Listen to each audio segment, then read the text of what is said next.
Okay, so in episode 4 I talked about wood and wood movement.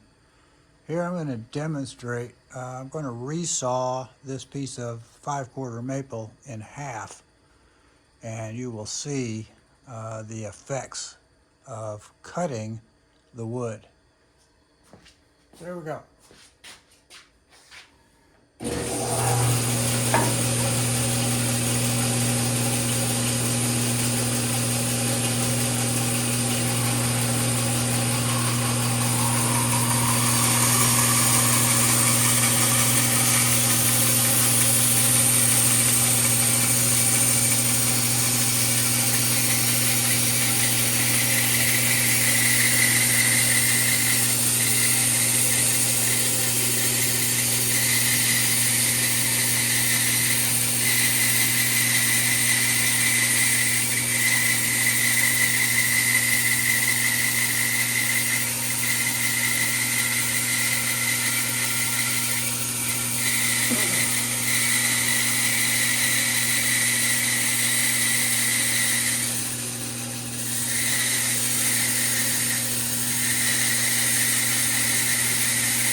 So as described in the video, I had a very large rough sawn piece of 5/4 maple, rough sawn.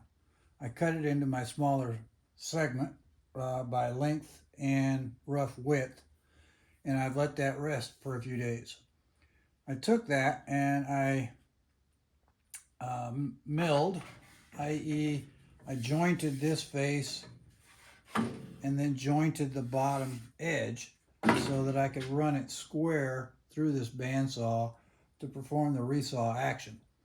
Now, in the video, I described wood and wood movement, and that when we cut these fibers, we're releasing tension within the wood, and then they're going to relax.